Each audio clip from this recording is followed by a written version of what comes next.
500 सरकारी स्कूल सिर्फ समझना चाहते हैं, क्योंकि आपने जो वायदे किए, जाहिर है वो वायदे पूरे को हम बार बार करें, वायदे पूरे हो जाए तो दिल्ली की तस्वीर बदल जाएगी और जनता खुश हो जाएगी, क्योंकि सबको रोजगार मिलेगा, सबको घर मिलेगा, सबको पानी मिलेगा, 50% कम में बिजली मिलेगा। आपने कहा 500 सरकारी स्कूल, दिल्ली में लैंड सरकार के पास, दिल्ली सरकार के पास नहीं है, उसके लिए डीडी अर्बन डेवलपमेंट मिनिस्ट्री है।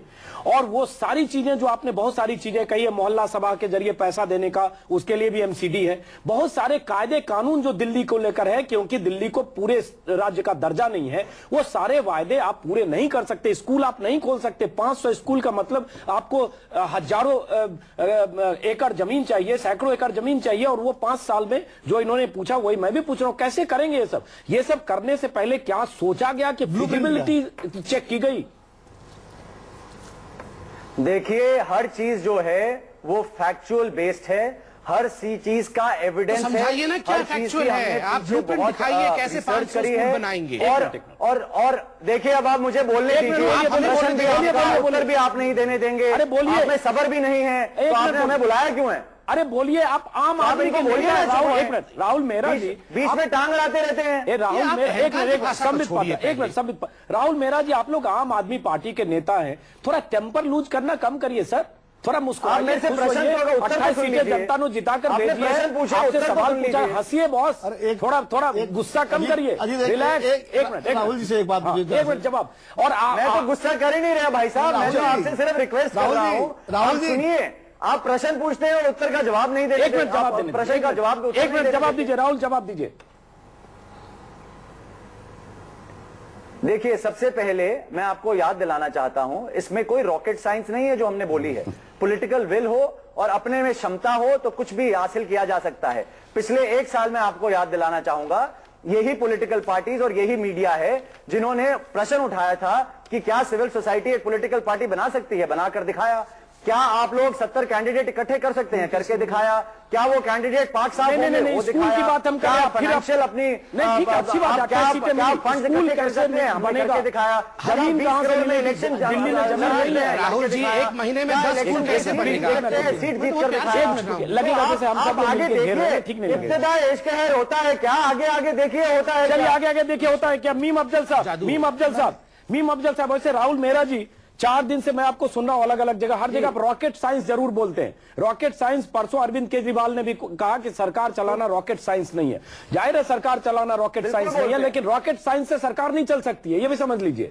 और दोनों साइंस अलग अलग है, और सरकार चलाने के लिए गवर्नेंस के कुछ कायदे अलग हैं। इच्छा शक्ति से चल सकती है, बिल्कुल चल सकती है, लेकिन इच्छा शक्ति के साथ सरकारी खजाने में पैसा होना चाहिए, कॉन्फ्लिक्ट ऑफ इंटरेस्ट ना हो, आप ऑनेस्ट हो और पॉलिटिकल विल हो, इच्छा शक्ति हो, और सरकारी खजाने में पैसा हो, क्योंकि विल पावर से खजाने में अरबों रुपए नहीं आ सकते। राहुल मेहरा जी, मीम अफजल साहब, अजीत अंजुम साहब, मेरा ख्याल ये है जी कि अगर टोका टाकी होगी तो फिर मुझे आप इजाजत दें। नहीं, अपनी बात कहिए मीम अफजल साहब, अपनी बात कहिए। देखिए, राहुल जी ने बहुत अच्छी बात कही, समझने की कोशिश करना चाहिए। उन्होंने कहा कि रॉकेट साइंस सब चीज नहीं होती है, इच्छा और पॉलिटिकल विल भी होती है। एक छोटी सी मिसाल देता हूं आपको कि अभी आप चांद पर अगर जाना चाहें तो उसके लिए आपकी चाहे कितनी अच्छी इच्छा हो, चाहे कितना भी आपके ईमानदार हो, चाहे कितनी भी आपकी पॉलिटिकल विल हो, लेकिन आपको रॉकेट साइंस के बगैर चांद पर जा नहीं पाएंगे। बहुत सही। तो इसलिए सरकार को चलाने के लिए कुछ रॉकेट साइंस की जरूरत है। तो कह रहे हैं रॉकेट साइंस नहीं है।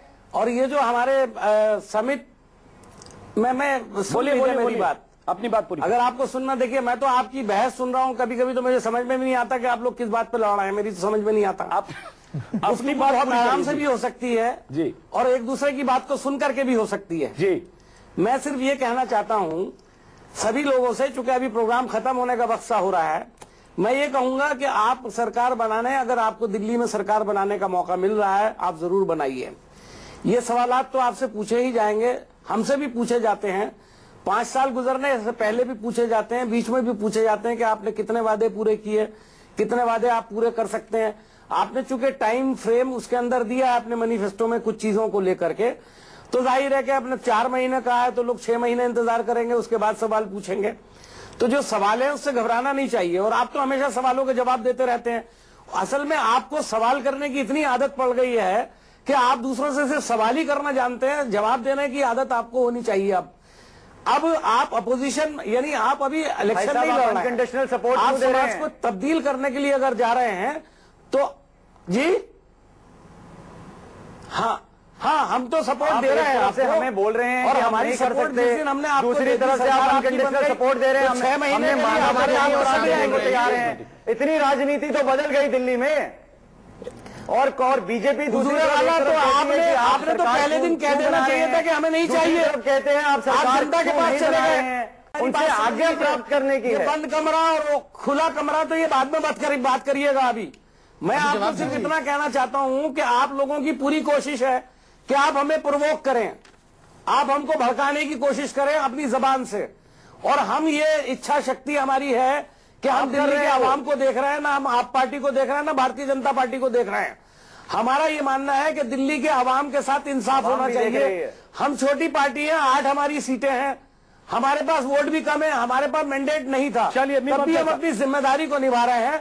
हमारी जिम्मेदारी को आप अप्रिशिएट करने की कोशिश कीजिए, ना कि हमें गाली देने से आपको कोई फायदा नहीं होने वाला। चलिए मीम अफजल साहब, राहुल मेरा आपके पास आएंगे, लेकिन एक बात तो है, आपका इतिहास ये कहता है कि आपका अनकंडीशनल सपोर्ट जो है आप चादर पैर के नीचे से खींच लेते हैं। राहुल मेरा सब अगर इलेक्शन चाहिए आपको, नहीं सही कह रहे हैं, अगर इतिहास कहता है तो फिर आप ये रायशुमारी करने की जरूरत नहीं है। इलेक्शन चाहिए, 8 दिन पहले कह देते कि हमें चुनाव चाहिए। दिल्ली के आवाम को इलेक्शन में लेके जाना, जनता के पास जा रहे हैं, यही पूछने जा रहे हैं कि आपको पता तो है सब कुछ, आप सर्वज्ञानी हैं, क्यों पूछ रहे हैं? पूछेंगे पूरा इतिहास पढ़ के आए हैं राहुल जी। 1 मिनट, चलिए आप दोनों को नहीं है, हम तो बिल्कुल कुछ एक मिनट राहुल मेरा, एक मिनट राहुल मेरा, हम तो जनता के सेवक हैं। 1 मिनट, राहुल मेरा सेवक बन रहे हैं। संबित पात्रा, 1 मिनट पैसेंस रखिए। सवाल ये उठता है कि ठीक है, अफजल साहब ने जो कहा उसमें भी बात है कि अगर कांग्रेस और आप समर्थन से सरकार बना रहे हैं तो आप इतना बिटरनेस को त्याग देना चाहिए कुछ दिन के लिए, त्याग देना चाहिए या नहीं? या एक तरफ आप एक दूसरे को कोई दो मुंहा सांप बोले, कोई कि मेरे सब्र का इम्तिहान न लो, मैं ये कर दूंगा, और उसके बाद फिर सरकार चले। अजीत, आप तो देखिए बहुत वरिष्ठ पत्रकार हैं, हम लोग साथ के ही हैं। आपको उदाहरण मैं एक देता हूं कि भारतीय जनता पार्टी और बीएसपी का गठबंधन हुआ था 1995 में। मुलायम सिंह को हटा करके मायावती चीफ मिनिस्टर पहली बार बनी थी, और उस वक्त भाजपा के और बसपा के जो संबंध थे बड़े बिटर संबंध थे। मतलब क्या क्या बीजेपी के बारे में बीएसपी के नेता नहीं कहते थे, और क्या बीएसपी के बारे में बीजेपी के नेता नहीं कहते थे। लेकिन जब सरकार बनी तो भाजपा के नेताओं ने जिस तरह हाथों हाथ लिया और जिस तरह मायावती और काशीराम जी की तारीफों को पुल बांधे थे, वो एक अपने आप में उदाहरण है। वो अलग बात है 5 महीने बाद फिर समर्थन वापस ले लिया था इन्होंने। तो समर्थन वापस लेने की आदत खाली कांग्रेस की नहीं है, बीजेपी की भी रही है। वो दोनों पार्टियों का इस मामले में, बड़ी पार्टियों का रहता ही है। और ये राजनीति है, राजनीति में राहुल जी हर चीज के लिए तैयार रहना चाहिए। अब आप आंदोलन से निकल के राजनीति में आए हैं, इसलिए सरकार में आ रहे हैं। और हाँ, राजनीति में सरकार में आ रहे हैं, तो अब आपको जवाब भी देने पड़ेंगे सवालों के साथ साथ, और सवाल लोग खड़े करेंगे। सवाल देखिए, विधानसभा में कांग्रेस के विधायक भी पूछेंगे सवाल, भाजपा के विधायक भी पूछेंगे, और उनका लोकतांत्रिक अधिकार, उनका लोकतांत्रिक अधिकार है, उनका जवाब देना पड़ेगा। तब आप ये नहीं कहेंगे कि आप चोर हैं, आप भ्रष्ट हैं, हम आपका जवाब नहीं देते। वो आपके मंत्रियों को भी ये आपको ट्रेनिंग देनी पड़ेगी कि जब भाजपा और कांग्रेस के सदस्य सवाल पूछे तो ये न कह दे कांग्रेस वाले आप क्यों पूछ रहे हो, आप तो अनकंडीशनल सपोर्ट दे रहे हो। ऐसा नहीं है, इसलिए ये सब ट्रेनिंग देनी पड़ेगी कि सब नए लोग चुन करके आए हैं, युवा लोग चुन के आए, उन्हें विधायी कार्य का अनुभव नहीं है, तो आपको बाकायदा एक प्रशिक्षण शिविर लगाने पड़ेंगे। लेकिन मैं एक बात आपसे कहना चाह रहा हूं कि एक राजनीति शास्त्र का एक वाक्य है कि power corrupts man and absolute power corrupts absolutely. अभी तक मैंने इसको यथार्थ बिल्कुल सही सत्य पाया है। मोरारजी देसाई बहुत ईमानदार प्रधानमंत्री इस देश के थे, और इतने ईमानदार शायद जो है राजनेताओं में बहुत कम लोग मिलते हैं जो चरखा काट करके अपने कपड़े पहनते थे। लेकिन उनकी जनता पार्टी की सरकार भी का जो हश्र हुआ हम लोगों के सामने है। असम गण परिषद के लोग जो है वो चुनकर के आए थे, आपसे भी ज्यादा बड़े उस तूफान के साथ लोग आए थे।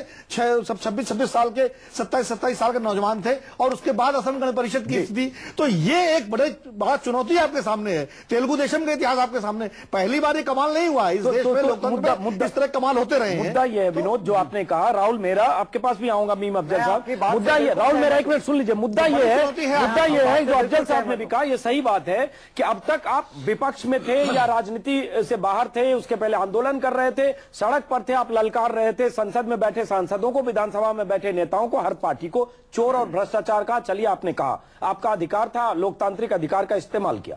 अब जब आप सरकार में आएंगे सोमवार से, अगर सरकार बनती है तो उसके बाद विपक्ष का भी हक है, जनता का हक है, और हम जैसे पत्रकारों का हक है कि हम आपसे पूछें, क्योंकि आपने दूसरे से सवाल पूछा है। तो उसमें गुस्सा करना, नाराज होना आपको हक नहीं है। किसी का बैकग्राउंड बताना, कांग्रेस का इतिहास बता देना, बीजेपी का इतिहास बताना, मुझे लगता है वहां फिर ट्रांसपेरेंसी ये होनी चाहिए कि आपकी जवाबदेही के लिए आपको तैयार रहना चाहिए, और यह सहनशीलता आप में आनी चाहिए, क्योंकि सत्ता में विनम्रता भी जरूरी है और राजनीति में भी विनम्रता जरूरी है। कई बार वो एरोगेंस जैसा लगता है। राहुल मेरा, माफ करें, बहुत साफ गोई से बोल रहा हूं। देखिए, इसमें कोई दो राय नहीं है जो आपने कहा और अभी जो कहा गया आपके चैनल के माध्यम से, बिल्कुल एब्सोल्युटली कोई भी आम आदमी इससे मत रख ही नहीं सकता, दो राय हो ही नहीं सकती इसके बारे में। हाँ, एब्सोल्यूट पावर करप्ट्स एब्सोल्युटली, आज तक वो दिखा है। हम उम्मीद करते हैं और हमें ये पूरा विश्वास है कि हम इस कथनी को भी बहुत हद तक चेंज कर सकेंगे। लेकिन मैं आज आपको कह दूं कि हम करेंगे और हम तो ऐसे ही हैं, लेकिन कथनी और करनी में आज तक पॉलिटिशियन का हमेशा अंतर रहा है। लेकिन आप अपना अंतर न रखे राहुल मेरा। अगर मुझे लगता है कि हम सेवक, राहुल मेरा, अगर किसी ढंग से, किसी कंडीशनल अनकंडीशनल सपोर्ट से सरकार बनने की कोई गुंजाइश है, क्योंकि आपने फैसला किया जनता के बीच जाएंगे, जनता जो कहेगी करेंगे, तो फिर कुमार विश्वास को दो मुंहा सांप का फोटो लगाकर कांग्रेस को चिढ़ाने की जरूरत क्या है? आप चुप रहिए, शांति रखिए 7 दिन, और शांति के बाद सांप, छुछुंदर, चोर जो भी कहिए, देखिए चुप रहिए कि हाँ सरकार में समर्थन है। आप उसमें रचनात्मक और सियासी बात करिए। देखिए, आज तक जो राजनीति हुई वो चुप्पी की राजनीति हुई। अच्छा, कि आप हमारे बड़ा नेताओं के बारे में कुछ मत बोलिए, हमारे लोगों के बारे में कुछ मत बोलिए। हम वो राजनीति नहीं करेंगे, हम सत्ता की राजनीति नहीं करेंगे, हम व्यवस्था परिवर्तन की राजनीति करेंगे। चलिए, और अगर चोर को चोर कहना पड़ा तो हम उससे कतराएंगे नहीं। आप मेरी बात का जवाब नहीं दे रहे। मीम अफजल साहब, हम सिर्फ आपके पास भी आऊंगे। सवाल ये नहीं है, सवाल ये है कि आपका हक है कि आप जिसको जो मर्जी कहें, लेकिन मुझे लगता है लोकतंत्र में भी, सियासी रिश्ते में भी किसी तरह से शब्दों की मर्यादा, किसको क्या कह रहे हैं, क्या वो जरूरी है या नहीं है। और वो प्रोवोक करना, जैसे मीम अफजल साहब ने कहा कि हमें आप प्रोवोक कर रहे हैं, कांग्रेस भी वही काम कर रही है जब अरविंदर सिंह लवली कह रहे हैं कि हमें हमारे सब्र का इम्तिहान न लो। ये भी एक दादा की तरह, एक डॉन की तरह रिएक्शन। अफजल साहब, अजीत आजम साहब, अगर आपने दो मुहा साहब कहा तो उन्होंने सिर्फ इतना ही तो कहा कि आपको मर्यादा का पास रखना चाहिए, तो बोलना हर्ज नहीं। अभी आप भी फरमा रहे थे यही बात। मैं तो एक शेर सुना देता हूं, वो काफी है मेरा ख्याल है पूरी सिचुएशन को समझने के लिए, कि मौजे दरिया से कह रहा है, मौजे दरिया से समुद्र का सुकूत, जिसमें जितना ज़र्फ है उतना ही वो खामोश है। तो अब मैं उत्तर देना चाहूंगा जरा इसमें। नहीं, देखिए, मौज और दरिया तो दोनों मेरे अगल बगल बैठे हुए हैं, दोनों एक ही के भाग हैं, मगर वो लेकिन डॉक्टर साहब आपकी भी दिक्कत है कि ये है कि वो जाना था मुझसे दूर, बहाने बना दिए। आप उनको चाहते थे लेकिन वो चले उधर। वो तो बता ही नहीं रहे ना कौन बिकाऊ है। खैर, मैं इसे बहुत महत्वपूर्ण बिंदु, अभी एब्सोल्यूट पावर करप्ट्स एब्सोल्युटली की बात हो रही है, और मैं बहुत साफगोई के साथ कहूंगा, कहीं ना कहीं the corruption has taken place, corruption of the core ideology of आम आदमी पार्टी। आम आदमी पार्टी का जो मेन आइडियोलॉजी था कि हम चोरों के साथ नहीं बैठेंगे, और आज वो चोरों के साथ एक हो रही है। उनकी भाषा में कह रहा हूं, अपनी भाषा में नहीं कह रहा हूं, उनकी भाषा में कह रहा हूं। तो ये द आइडियोलॉजी हैज, वो आपको भी चोरी कह रहे हैं अब आजकल। इनको भी नहीं, मैं तो चोरों, मैंने प्लुरलिटी में कहा, दोनों को चोरों भ्रष्टाचारियों की पार्टी का, उनके लैंग्वेज को मैं रिलेट कर रहा हूं। इसको मत भूलिए। एक मिनट, अरे वो तो एक मिनट, वक्त कम है। राहुल, मेरा क्लोजिंग रिमार्क, लेकिन क्या आपको बधाई दे दूं जाते जाते कि कल चूंकि रविवार है, कल रायशुमारी का आखिरी दिन है, बधाई दे दूं कि आपकी सरकार सोमवार को बन रही है, और उसके बाद कुर्ते और अचकन में या नए मंत्रियों के काफिले में, हो सकता है लाल बत्ती ना हो, लेकिन पता बदल जाए और दिल्ली को नया तख्तोताज, नया बादशाह, नया मुख्यमंत्री, नए मंत्री मिले सोमवार के बाद। दिल्ली इंतजार कर रही है। देखिए, अगर नई दिशा मिले और अगर नई नीति मिले और अगर नई राजनीति होए दिल्ली में, तो हाँ, आप हमें बधाई जरूर दें जब अगर हम सरकार बनाएं।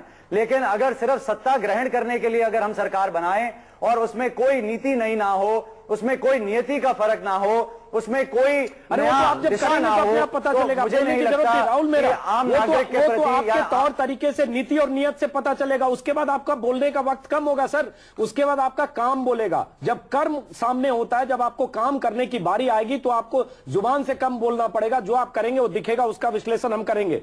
तो चलिए, अभी तक आप विपक्ष में हैं, अभी तक आप सत्ता पक्ष को खारिज करते हैं, तब तक इंतजार करते हैं। जब आप सरकार में आएंगे तो आपका काम बोलेगा अफजल साहब। और बाकी मेहमानों का, संबित पात्रा, विनोद अग्निहोत्री, आप सभी मेहमानों का बहुत बहुत शुक्रिया।